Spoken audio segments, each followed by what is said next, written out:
Hello, everyone, and welcome to the October 7th edition of the Decaturish.com Twitch Show. I am your host, Dan Wisenhunt, the editor and publisher of Decaturish. Today we are going to talk about the economy. Yay, economy! Our guests today are financial advisor Trey Bliss. Trey, how are you? Doing good. Good evening. And Decatur's contributors Hans Utz and Crystal Jarvis. How are y'all? Hello. Doing well. Great, great, great. Well, we are going to get into it shortly. I just wanted to let folks know if they want to ask us a question, go ahead and sign up for Twitch. Give us a follow on the Twitch and ask your questions on the Twitch, and we will answer the Twitch questions that you put on our Twitch when you sign up for the Twitch. So, thing here is sign up for the Twitch and give us a follow on the Twitch. This is very important. You can do this. I believe in you. Trey, what the hell happened in the news today? Because I can't keep up with it. It scares me. Um, it angries up the blood. I don't know what the latest is. I had heard that the president said something like, "Nice economy you have there. Be a shame if something happened to it." Said he wasn't gonna do the stimulus until after the election. And now apparently, because the stock market crashed and he got another dose of steroids, he wants to do the stimulus again. So what's going on here? You keep up with this and much more attentively than I do.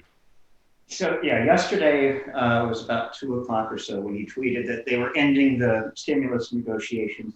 I think that's what's been driving a lot of the market over the last several weeks is that we're going to get $1.5 to $2.5 trillion in stimulus coming, and putting that off until after the election, which probably means until January, that caused the negative reaction we had yesterday. Then today it was a somewhat, or last night, reversing course, saying, well, they want to send checks out to everybody. If you send me that bill, we'll pass it. And then trying to piecemeal all of this legislation, which I still don't think that Pelosi and that side, they're going to just do piecemeal work.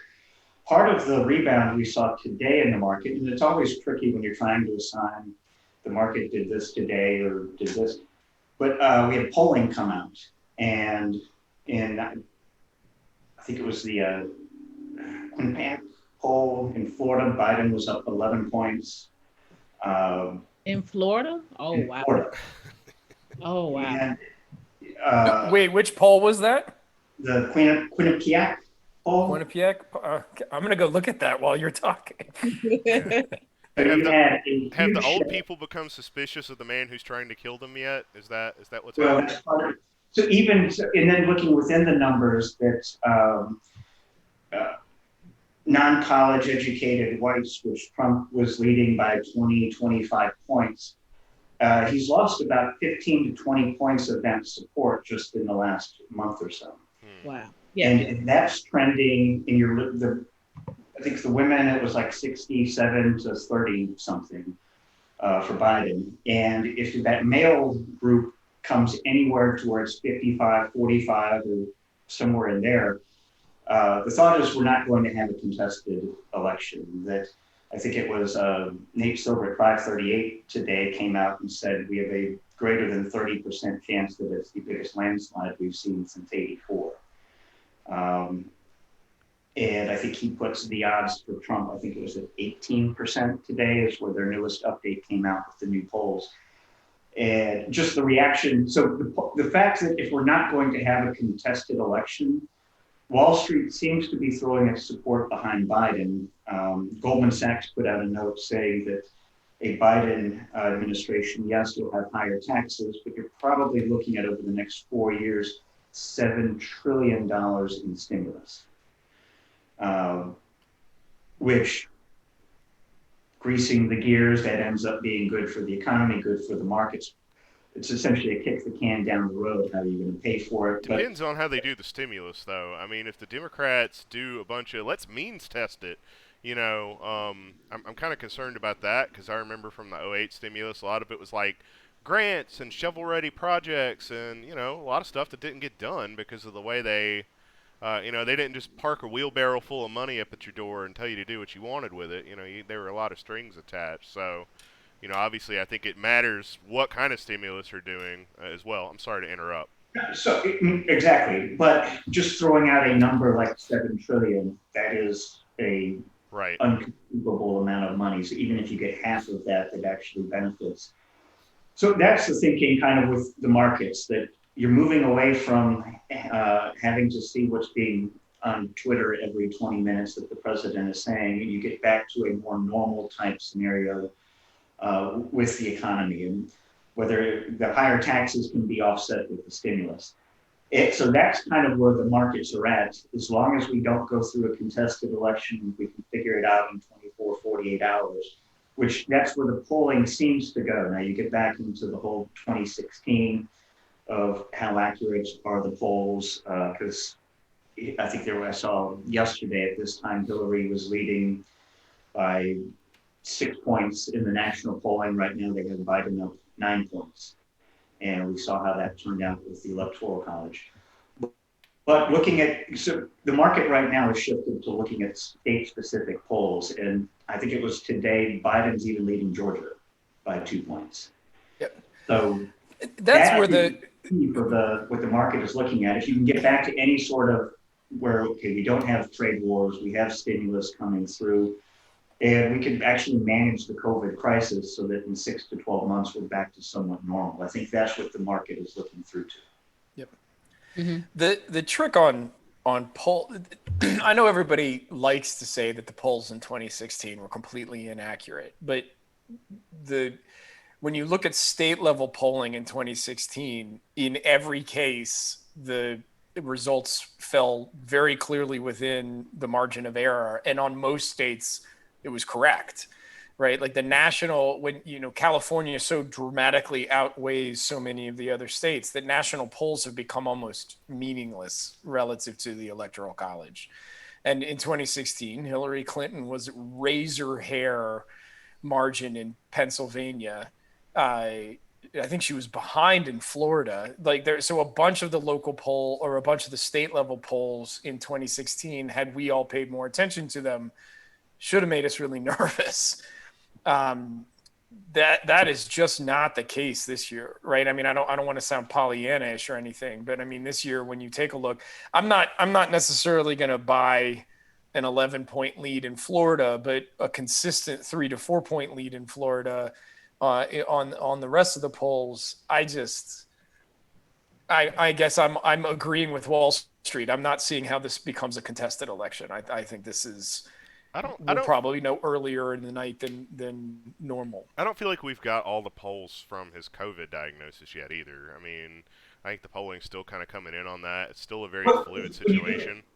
Right, and when you look at even something like Rasmussen, which leans Republican and has for as long as it's been around, when that's showing Biden up, I think it was 9 points today, or 10 points. It's 2 back-to-back weeks where he's had a 10-point lead, even in Rasmussen. Now, again, that's national polling, but that's showing something because they do skew more. They're one of the few polls that actually skew more towards Republicans than Democrats in their polling audience.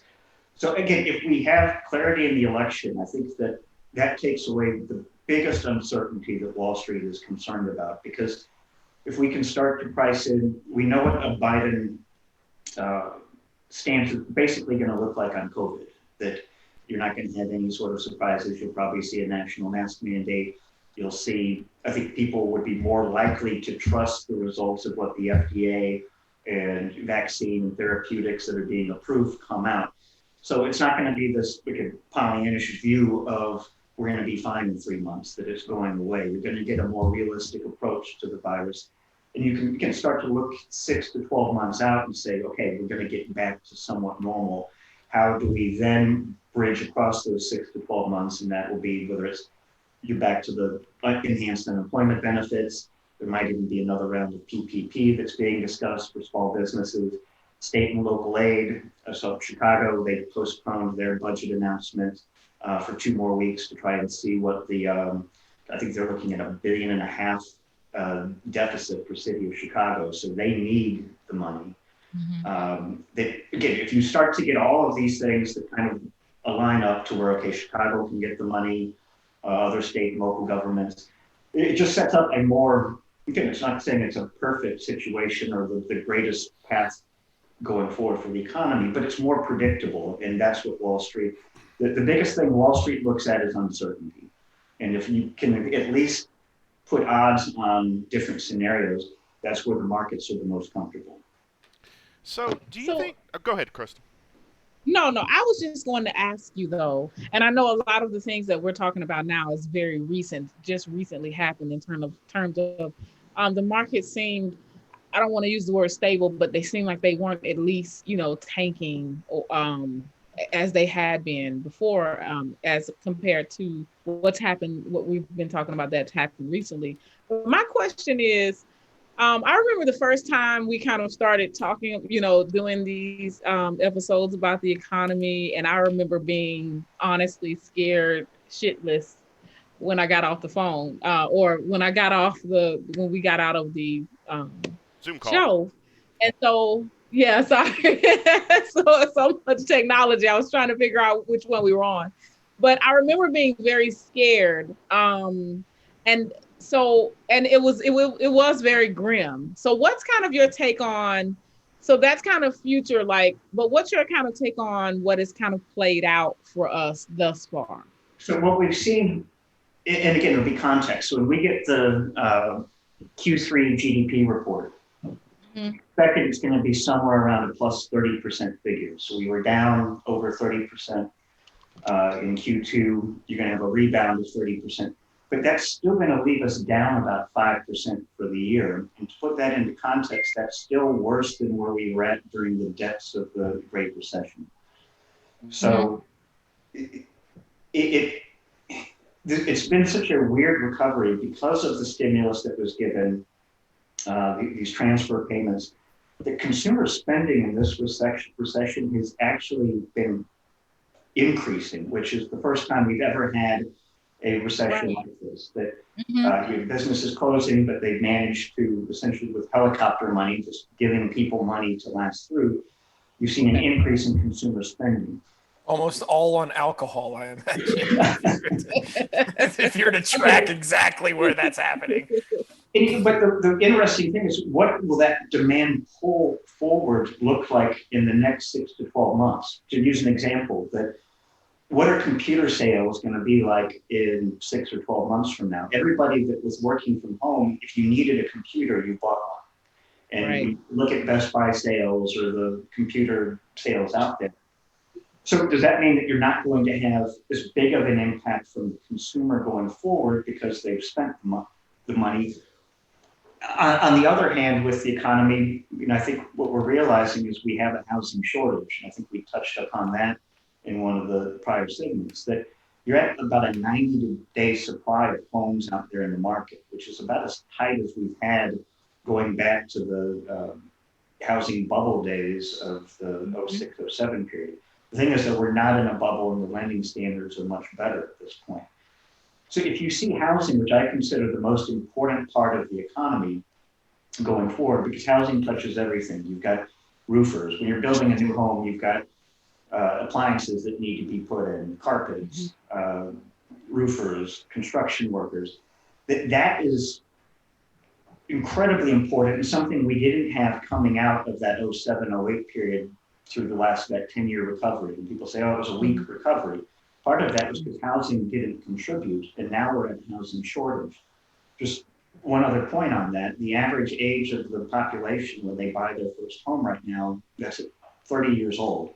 And you look at that biggest bulk of where the average age of the country is, it's 27 to 29 years old. So you're going to be getting kind of like the baby boomers that we had in the early 80s that launched kind of that Reagan economy. A lot of that was because that baby boomer generation in the early 30s was hitting that age of when you're 30. That's when you start hitting your peak earnings, you're starting a family. So again, that would be a significant tailwind for the economy going forward for the next several years if you have housing contributing to the economy.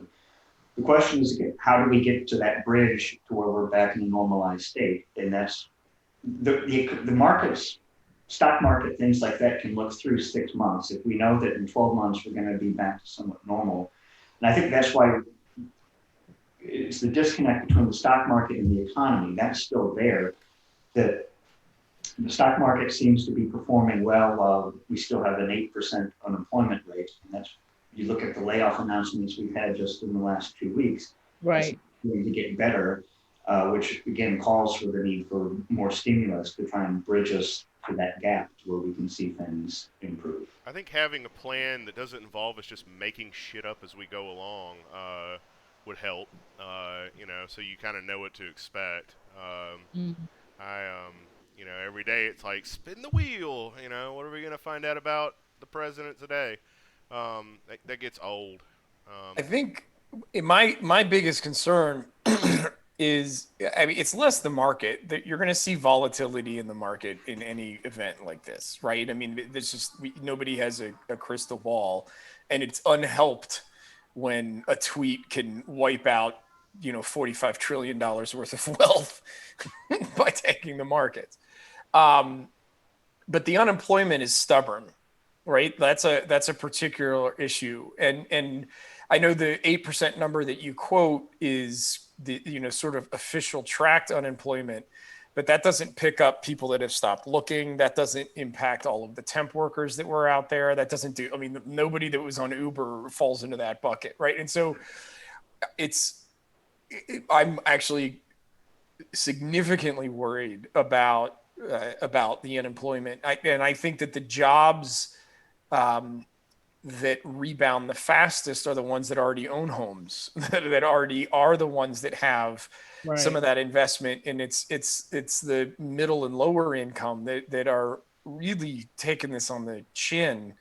And a large part of that 27 to 29 segment aren't going to be actually in a position financially to be buying a home to add those tailwinds. So I'm curious about the hangover from unemployment, which is really, in my mind, the biggest anchor to any kind of real recovery. By anchor, I mean dragging everyone down into the depths, not holding us in a good place. Right. So, and I think we've talked about this before. We called it the special K recovery, where it's the haves versus the have-nots. That the top half that was already doing fine, they're basically recovered and you're back to where you were pre-pandemic. You look at whether it's through college degrees, that workers that have a college degree or higher education can work from home for the most part throughout most of the jobs that they have, where people without a college degree, that's where you're forced service work. Yeah. Work. Right. So that will be the biggest issue. I don't know how often you listen to Fed speeches, but Fed Chairman Powell, he's been essentially pounding this issue the last several weeks, is that it's from what the Federal Reserve can do, there's very little by controlling interest rates that they can do to actually impact wealth inequality. But that is one of the things that he says that they, as the Fed, are going to have to start looking into. What tools do they have? Because that again, in that scenario where the upper half is good and the bottom half does not do well, that's not sustainable over a 3, 4, 5, 6 year period. Yep. Not healthy for the democracy. That's when the guillotines come out, man. Yeah. Well, and I think the thing that's important for everyone to keep in mind is that there isn't a stimulus that fixes that, right? Like that employment, what you are basically seeing is normal employment in people that can quarantine and remote work. And you are seeing decimation in the jobs that require interaction with people. And so there's no amount of stimulus that fixes that. A vaccine is what fixes that, right? Like that's us being past this point. And I think that what's been so frustrating about all of the deniers of this being COVID being a real issue, and we just got to get back to work. There is no going, like that's great for those of you that work in an office and can isolate. But those of you that are face to face with people, you can't go back to work until you can be safe. And that's, I think, what everybody has been saying all along. There is no recovery here until people can feel safe. And they don't right now, rightly. Yeah, and there's no good, that is the issue that we're going to have. There's no silver bullet that fixes that. Well, a vaccine. Well, a vaccine, you still have what I call sticky unemployment, and then kind of think again from that 08, 09 period, the long-term unemployed, Then, and at that point, it was, again, people in the housing industry that were in banking or in things like that, where you had severe cutbacks. And the early retirements that you had are people that were in their 40s or 50s during that, okay, if you're trying to go and compete with a job with somebody that's 25 or 30, you don't have the online or that technology skill set to compete with those new jobs that were then opening up on the other side of the recovery. So that's what you're going to have, whether it's job training, again, with the amount of restaurants that have been impacted, bars, things like that have closed, some sort of program that starts helping small businesses to then start up through this, so that if somebody had a restaurant that went bankrupt or went under or had to close, that the help that they need to then be able to open something back up on the other side of this. Well, so it's an interesting point, because I don't necessarily view the 2008 recession marked a shift in the kind of jobs that were available, which is why retraining and people taking on new roles was important, and why it was so hard to fix that, right? Like, if you've been digging coal your whole life, you're not going to go into hospice care. It's just not, that's a tough shift to make, right? Whereas in this case, I don't necessarily think there's been, like, the restaurants have closed, but the demand for restaurants will be there when people feel safe, and there will be the opportunity to have more restaurants, and there will be a need for waiters and bartenders. And, so, like, I don't necessarily think that there has been a shift in the type of work that will be there when we're able to be there. It's that the businesses that were providing that before are now gone. And to your point, we're going to have to we're going to have to open new restaurants up. We're going to have to open new, all of the other types of things that people were doing. And so that in and of itself, when you have that type of, think of it, again, I don't want to be too optimistic by saying this, but when you have that type of rebuild, it's an extreme analogy, but it's the only one that's popping in off the top of my head, is that, again, the rebuild of Europe after World War II, that you have a significant tailwind of opening up all of these potential new businesses that might have been shut down, that you're not just going to move into a restaurant that was just there, you're going to then be remodeling it. Again, it's going to take a lot of loans and things like that, but the jobs that then can be created kind of across the spectrum, that it has a Marshall Plan. If it's run correctly, it has a Marshall type plan to where it could be a significant tailwind for the economy going forward. It depends on the implementation of how they do it. Yeah, I think it's pretty safe to say that it's not going to happen under the current administration in a way that we're going to trust. So I'm just going to put that out there. Yeah, so if you're just joining in, this is the Decaturish.com Twitch Show. I'm your host, editor, and publisher, Dan Wisenhunt. Our guests today are financial guru Trey Bliss, Hans Utz, a Decatur's contributor, and Crystal Jarvis, a Decatur's contributor. If you want to ask us a question, if you want to ask the panel a question, please create yourself a Twitch account and sign in and get into our chats and ask. Mishy789 says, if masks hadn't been politicized, that would work to help people feel more comfortable than we do now. I could rely on people masking up properly and consistently. Unfortunately, it's way too late to shut that barn door, unfortunately. Yes, vote, in all caps. Vote, everybody. Please vote in this election, for the love of God. We need you to do so. It's funny. I actually I went to visit my mom on the Gulf Coast, and that whole thing it's such a logistical challenge when you want to visit an elderly relative, and I kept my son away from all of their children for like a full week. I went and got a COVID test, and I get down there, and of course every other person's just walking around without their mask. It's no big deal. Everything's fine.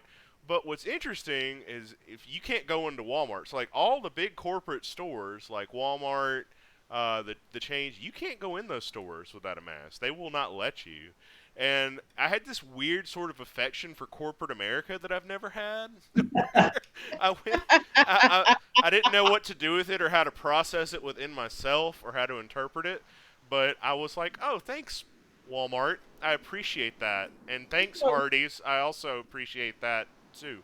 Um, but yeah, if were it not for corporate America, there would be, you know, no masks anywhere down there. Was my first thought on it. So I just want to put that out there. Don't ever say I never said anything nice about Walmart. This is not true. I Yeah. appreciate them. I don't. What I've Go ahead. Go ahead. What I was going to say is that I mean, we're talking about the masks being politicized, but I think what's important for everyone to remember is that if we had the political will, and I don't just mean like the leaders having political will, but like if the entire country had the will, we are 6 weeks away from being past COVID. We are 6 weeks away from beating this thing. At any point in time that we decide to take it seriously, we're 6 weeks away. And I mean, and that's just the math. The problem is we aren't willing to take the steps necessary to put it behind us. And what's going to and the argument everyone makes is, oh, but those 6 weeks would be so devastating. They'd be so hard. And my perspective is 15 months of crap like this isn't way worse. I mean, how is that? How are we not recognizing that? It's socialism, Hans. It's Yeah, massive socialism. It's actually not. From my perspective, absolute brutal shutdown is much closer to fascism. So, but whatever, like we got to take it. Crystal's job is actually she kind of helps people write resumes and job hunt. Why don't you talk to us a little bit about how you said before the show started that you're really busy. If you're in business, busy is good. So talk to us a little bit about what's going on with your business and what you're seeing in your field. Well, yeah, so that's a good question. So what's happening is the moment, a market crashes and you have a limited amount of jobs within a field, that's going to take the competitive level up, by 10,000 notches. So basically what ends up happening is a lot of people don't feel as confident anymore with the application documents that they have. And so then they start seeking help in getting those documents, beefed up so that they can compete. And a lot of times, basically the way people have been taught to write resumes, and people kind of think of resumes as a very rigid thing that has all these rules tied to them, and they truly don't. A lot of things that's mostly missing from a lot of resumes is that they don't highlight the things that actually would make them valuable to a company, such as their achievements. So basically what has kept me really, really busy lately is just a lot of people are in the job market and not really getting responses, and so they're now looking at different alternatives to trying to figure out how they can be attractive. And some of the tactics that I've put together have absolutely worked, for people in terms of being competitive and also having recruiters reach out to them directly. But a big part of it is just because it's so many people now. Essentially it's an employer's market. Even over the summer, I had to actually hire contractors to help with some of the work I had. You will not believe, overnight, I may have posted at about 9 o'clock. And by that morning, I was inundated to the point to where I actually had to shut it off to look through the amount of resumes that I had already received in my inbox. And that's for a contract position. So think about some of these positions that are full-time and they have insurance and benefits attached to them. Think about how many resumes they're getting, probably from people who aren't even qualified for those positions that they have to shift through. So then that means that when your document does hit their desk, you're going to have to impress them within the time frame is already 7 seconds. That's all you have. So if you don't impress someone with your resume in 7 seconds, it's in file 13, it's in the trash. So that's pretty much what's happening, is that it's just really, really, really a really competitive job market. And people are starting to feel that. And so now they're, knocking on my door saying, hey, I think I'm interested in what you've been saying. saying now. So that's kind of what's happening on Yeah, I'm my gonna end. get my resume over to you soon. That's I'm always gotta You have that plan B. Um, then you hire people. well, You are, I'm always thinking. I'm always thinking outside the box, especially when I meet like a really smart student. I'm like, I'm just gonna give you my resume now because I might be working for you in 10 years. It's good to keep your options open. You know that. I agree with that. It's I good. agree with that. So, But it what's your plate? Do you keep track of like your placement success rate, like in terms of how people do, like once you help them out? So what I really keep track of is how the responses they get, right? Because on my end, primarily what I do is more or less I create the documents for you that make you stand out, right? Mm-hmm. So if you're actually getting responses from recruiters, because it's your job at that point to actually Right. sit them, on, and I do some coaching, but not a lot, but it's your job. That's at that point I've done, because people don't really, it's not like you and I, how we're talking right now. You don't get to meet people first. So they see that the first thing they're going to see is this sheet of paper. So that's my job, is to make you stand out on that paper first. So what I really track is the responses they get. And amid the pandemic, I've had so many wonderful clients who, I've kept up with, and they've let me know that they've had recruiters directly reach out to them. To have someone directly reaching out to you is a big deal. Directly reaching out to them based on some creative things that I've done to help them with their LinkedIn profiles. And also have gotten interviews for different magazines and podcast shows from just from their LinkedIn profiles, actually showcasing what they actually do, their jobs in some ways. So yes, so there has been a lot of great responses based on that. So that's good to know that a lot of those tactics, they do work. They do work. But it also takes that client, well, posting some of it, but doing the work as well. Crystal, if people want to hire you, what's your website again? My website is splashedresumes.com. So splashed past tense resumes.com. There you go. If you need some help with a resume, Crystal's the person you need to speak to. Um, is the president high all the time? Because I think the president might be high all the time. We Um, go from resumes to yeah, the president being high. because I was looking at his Twitter, and it's kind of like that episode of The Simpsons where Mr. Burns gets that shot and it makes them all like one of the village people, Oh, yeah. and he's like, I'm oatmeal. No, I mean it's really weird. Like his tweet today was the media is the real opposition party, which I thought was kind of chill because most of the time he's asking people to kick us in the head.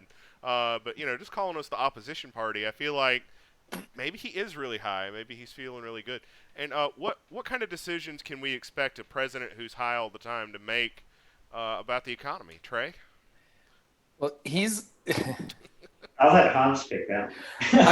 what I was gonna say is that Trump is a famous teetotaler, right? So Right. the man doesn't have That's real right. tolerance built up into his system, and dexamethasone, which is the steroid cycle that he's on, is famous for your feelings of euphoria and all of this other stuff. So I mean, I know that you're a little tongue in cheek and sort of jesting here, No, I'm but not. I mean, he it's really. actually not necessarily wrong that the man might be a wee bit loopy just at the moment.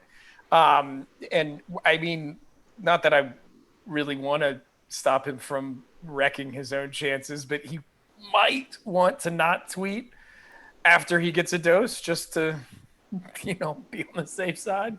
I would rather not see the market do another, giant tank at his random, unthought, stoned tweet. Well, I mean, I feel like that's what the whole "we're not going to do the stimulus until actually the election" tweet was prompted by. Is just he was just like, we're not going to do like clearly like completely disentangled from any of the real world events, and there was some speculation that Mitch McConnell had kind of goaded him into that. And that the plan is basically to just burn everything down before they get booted out the door. So the Democrat that inherits it basically inherits a recession and a mess, and they can run as the opposition party in 2 years. You know, that's sort of the rationale behind it. And, you know, given the track record, I don't think that that's a bad theory. Okay, I don't think McConnell was going to pass it anyway. Right, yeah, there's that. You know, they got to get the Supreme Court nominee through. What effect will that have on the economy, Trey? Does the economy care about who sits on the Supreme Court? Not really. I mean, you'll have cases that, well, I mean, if the presidential election goes before the Supreme Court, which again, I think, as we talked earlier, that looks less and less likely to be the case. If they toss out ACA, it has an impact, right? I mean, like that's if the ruling is ACA's done and we're left with we're not really sure what, that can be problematic. That'll be changed January 20th. So again, you're talking. No. Yeah, that'll be limbo. And I think that's what again the market is looking for. The scariest thing is if you have a crazy president on drugs that loses an election and it's November 5th, he's still in office until January 20th. And that is something that I've seen being talked about is a concern that what does an unhinged president that has lost the election then do? Prone to tantrum. What does he then do? Yeah. I mean, I never know quite where the floor is with this guy. So, because when you think he's already gone pretty low, he can go even lower. And the whole we're not going to give everybody the unemployment thing. I mean, it's basically just extortion in my mind. It's like elect me, or you're not going to get anything. Well, and the whole blue state, red state issue of I'm not giving money to California for the fires because they didn't support me, or we see it over and over that we're not going to, we don't want state and local aid because the states are run incompetently by blue states and the governors have had all of these just bad policies that have led them into ruin. That's why I think it is important for Biden to then really preach on precedent for everybody so that you get away from some of this. Because the fact is, the states that need the aid the most are the blue states, but you look at a New York or a New York City or in Los Angeles or Chicago, these are the places that have been impacted the most by COVID. Your bigger city centers with layoffs and things like that. So that's going to be important to get that money because what's going to happen January 21st when they're trying to get a stimulus bill passed to where Chicago gets $2 billion and New York City gets, and Mitch McConnell and Senate Republicans are going to say, oh, we can't just be giving this money to Democratic states. You're going to have to figure out some way to reach compromise. You're assuming Mitch is still going to be there. True. I mean, I also wouldn't necessarily short North Dakota. Like the path that they're taking right now with the pandemic looks to be, I suspect, an intentional infection of everyone in the entire state so far as I can tell. All five people. Yeah. I was going to ask actually though, Trey, so I obviously we're talking a lot about some pretty dramatic market-wide hits that have been taken. But if you kind of step back and think a little bit about what actually is happening, there's got to be stuff out there to pay attention to that would be ripe for investment, right? I mean, like almost any supplier of healthcare equipment has to be in a good position right now, right? The vaccines are always a little bit of a crapshoot, and there's so much blah blah blah. But I mean, like a company that I'm familiar with is called Becton Dickinson. They are actually a supplier of a ton of the commodity stuff, and that goes into ICUs and like the medication pumps and the syringes and the like I gotta imagine they're just raking it in hand over fist. Where would you look if you were going to advise someone to look for something that wasn't as bleak? So things that, as I mentioned before, and I'm not going to talk individual stocks because of compliance issues, but sure. Look at housing, things like that. Again, something that has a net with interest rates this low. The Fed has said we're not raising interest rates for 3 or 4 years. In the housing sector, whether home construction or people that are impacted by housing overall. The other thing is that if we get through this and we don't have the issues, most people are still concerned. They always fight the last war, and the last recession that was focused in the banking sector. And you still have most of your big banks down 20 or 30% this year. And that might be something that if you see interest rates, they don't have to go up substantially, but you see a normalization to where you're not at 0.7% for a 10-year bond, and you see that get to, let's say, 1.5%, where banks can actually then, through spreads, make money, stuff that has been beaten down. I mean, one of the things when I got into the business back in 2001, it was right as we were going through the tech wreck, and you saw all the technology companies in free-for-all collapse. In that year from March of 2001 to March of 2002, so that 12-month period, tech stocks were down 60%. But you had sectors like energy, which was up 20%. Financial stocks were up 30%. Anything that's on that leading edge, that early cyclical nature, that I do think you're going to see a rotation. It's somewhat controversial, but this is my view on it, that when we do get out of COVID, which again, at some point that will happen. This is not going to be with us 5 years, whether it's 12 months from now, 18 months from now, until we feel safe.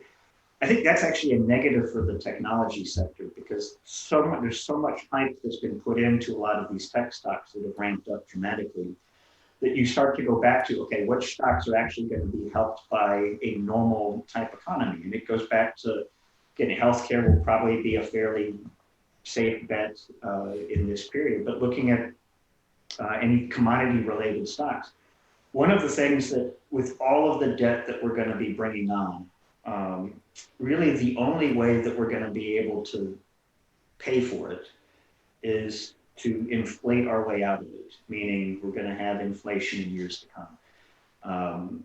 You can only, I mean, every economics textbook you learned from 50 years ago to now, that if you run these level of deficits, if you run this amount of debt, it's eventually going to lead to inflation. And I'm not saying that happens in 12 months, but looking at 5, 6, 7, 8 years from now, Right. And it doesn't necessarily mean you're back to the 70s type inflation of double digit, that we're not at that level. But if you see inflation at 5% or 6%, that becomes meaningful. Mm-hmm. And I think that's part of the way that the government can end up, because you're inflating the dollars. The dollar you're using now to pay back the dollar that they borrowed at that low interest rate, that's the only way we're going to be able to pay off this debt. And it's not something to look at for the next 12 months, but for a longer time horizon, you're going to have higher inflation. So whether, again, looking at what benefits from inflation, you typically real estate, which commercial real estate is right in the crosshairs of this entire pandemic. Mm-hmm. But at some point, what happens, that land is still going to be valuable in these large city centers. And for a longer term time horizon, looking at those type of areas, real estate is probably not a bad thing to be looking at for something that will sustain through an inflationary period. So if you're joining us, we've got about 15 minutes left. This is the Decaturish.com Twitch Show. I'm your host, editor, and publisher, Dan Wisenhunt. Our guests today are financial advisor Trey Bliss, Decaturish contributors Hans Utz and Crystal Jarvis. I know many of you are going to punish yourselves tonight by watching the vice presidential debate. I know I will. Trey, what are you, as someone who is in your line of work, what do you want to hear tonight? What are you listening for tonight as these two candidates go debate? Hopefully have a debate that's less of a shit show than the last presidential debate. That's the first thing. I mean, I think just seeing something where issues are debated to where people aren't sick after watching it. Mm-hmm. And it would be great if there were no real headlines out of this debate, that there's no craziness that people said, wow, that was a boring debate. I think one of the most, we've gotten trained almost to expect crazy as whether it's a spectacle. And it would be nice if politics got back to being boring, to where you weren't watching it expecting a WWE performance. Yes, wholeheartedly. Here. I would like to have a president that I don't know the thoughts of every 5 minutes. That would be fine. I really just don't. I mean, it gets old. It gets so old. Every And little unfavorably compare them to my 4-year-old. Like that's the other. right. My 5-year-old has better restraint than Donald Trump does. Okay, like that's. I'm not kidding.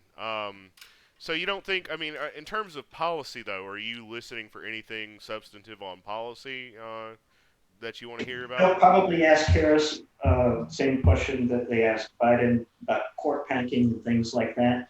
The market would not view that favorably. That you don't want to get into that whole, all right, we're getting rid of the filibustering, we're going to pack the court to then try and counter this.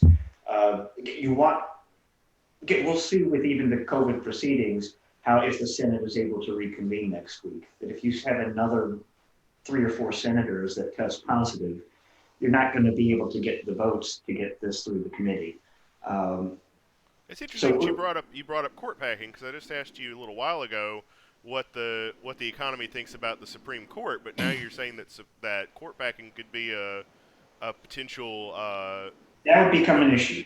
Why is a Supreme Court nominee in and of itself not a big issue, but the idea of adding more justices to the Supreme Court Because is an economic issue? will put you down the rabbit hole of, okay, so then in 4 years from now or 8 years from now, whoever, when the other side gets it, okay, we'll put 4 more justices on.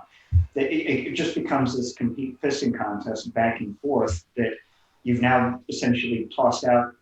So what's to say in 20 years we don't have 50 Supreme Court justices?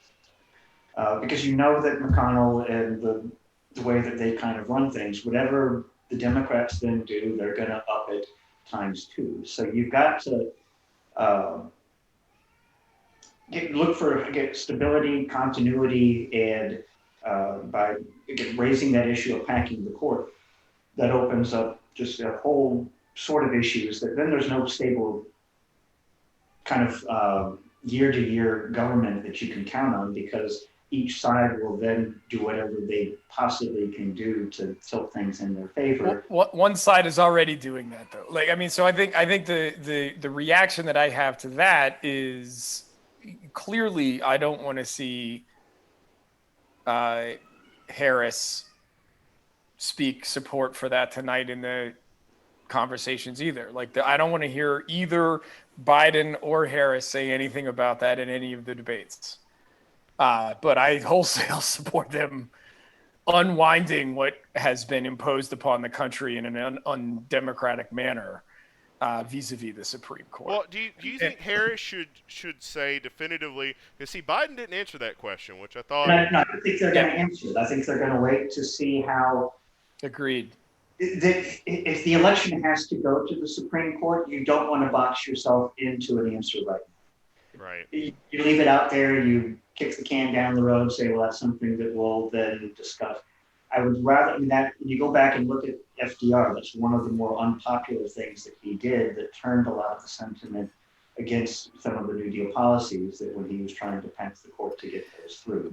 But it was also what was required to get them through, right? Like, and so like we come back now and we take a look at those New Deal policies, and a lot of stuff was chaff, but some of that core stuff, Social Security Administration, some of those things that are fundamental to our experience as Americans now happened because he did. Right. And so I hear you. I actually agree with you in terms of volatility of the markets and the concern that the markets would have. And obviously, yes, like where does the rabbit hole end? But I don't think that should weigh in on the political decision at all. I think the political decision needs to take a look at it and say, okay, what do we need to do what's best for the country? I think boil it down this way, though. You look at where the demographics are going of just views on whether it's marriage equality or anything else. The country is skewing more and more to the left. Mm-hmm. Just as we get a younger demographic, that's going to be the natural progression of where we're at over the next 10, 20 years.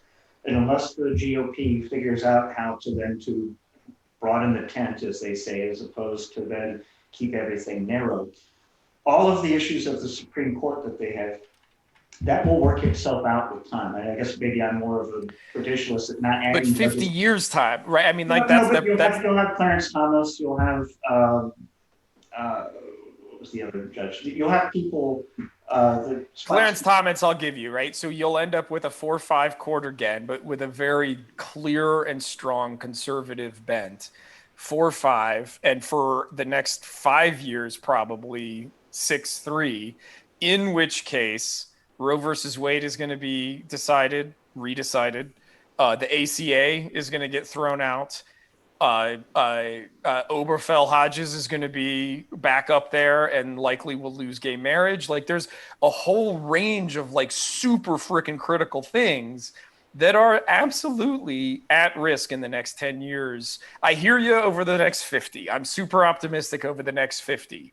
An enormous amount of damage can happen in the next 5 to 10. And so I think if that happens, that will push the pendulum further but away. it's still super harming for the people that get, like, for all of the people that are married, all of the gay people that are married that now end up in limbo, and for all of the people coming up that are gay that have a right to it, whose right that gets ripped away. Like, it's not worth the harm to the individuals in the short term for us to bet on the long term. Like, let me say it this way. I would much rather the market have some volatility and suffer some financial consequences in the short term than harm the actual people who lose these rights that they ought to have. Do you think that it increases if you have more and more people supporting it? And let's say that if all of those things get repealed, and I agree, we don't want to see that. But if that happens, don't you think that puts us on a path closer to where people would be up in arms over what the Supreme Court is doing? Oh, yeah, totally. Yeah.